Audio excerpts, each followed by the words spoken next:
We're going to talk about a few strategies that people might employ.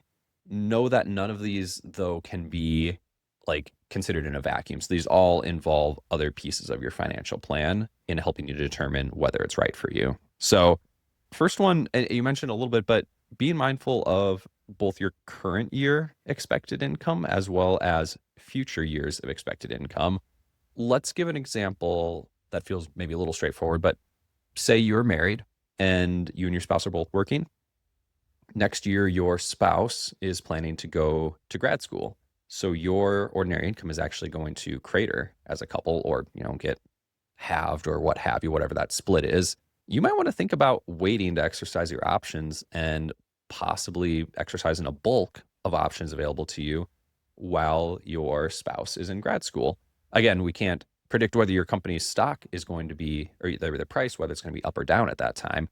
But from an ordinary income tax planning perspective, you are advantaged because you'll pay less tax if you're in lower brackets to wait and exercise them in a lower income year. So, that one's straightforward, but there can be a lot of different variables that could impact this. Maybe you inherited an IRA, right? And you're getting payments from that for a couple of years or a few years still. Right. And that's always the struggle with these podcasts is there's such a ripple effect. There's so many different ways that this could affect, if you're trying to increase your income, decrease your income strategically in a year because okay, let's say there is the, inherited IRA situation or just your income spikes for example, or you get a huge bonus or a different form of Hmm. equity comp. Anyhow, your income goes up. Okay, well, maybe we're waiting or we're trying to push our NSOs into the long-term capital gains bracket and, not affect our ordinary income. And maybe we even switch your 401k to pre-tax for that year. So it's just this is what we mean by like this is grounded within a plan, but we're again just trying to stick on this topic of stock Right. options. Yeah. And there may have been reasons, this year we weren't sure if the current ordinary income tax brackets were going to remain the same or if they were going to revert to higher levels in 2026. Mhm. In that case, so they did stay the same. But had they not, we may have been then having conversations with people. Like that would be a variable to say, hey, you might want to exercise, like front load your exercises Mm, into a year where the tax bracket is lower, or excuse me, the effective tax rates are lower within your tax bracket. right. So, yeah, what's great about options is that you have options, but there's a lot of things that could impact it, right? So you want to, like, generally you want to maximize the most advantageous tax brackets. Like that the crux, that's really what we're talking about. Mhm. But there's just a lot of things that can impact your tax bracket, and this is one of the variables that you actually have a good amount of control over. But again, what you don't have control over is how much your company stock is worth when you exercise. So that's a huge variable. Right, market timing aside, right, it's just you might wanna push your NSO into that long-term capital gains bracket, from an in-year tax status or future year tax status analysis, so that's what we're talking about, but, Yeah. yeah, that's all stock price and market timing aside. Yep.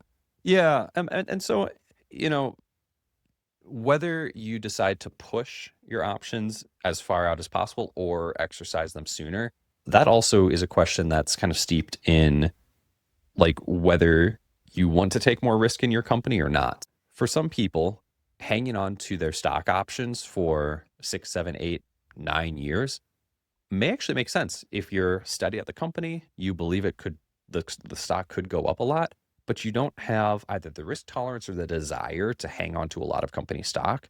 Hanging on to an option is like a pretty low risk way to possibly benefit a lot from your stock, your company appreciating, right? So back to that $100 example, you know, 2016, say you got, a stock option with a strike price of $100 and you don't want to hang on to a bunch of company stock because you're just like a little bit adverse to concentration, which is wise. We don't want to be too concentrated, but you also felt like your company could do well and you want to stay there for a while.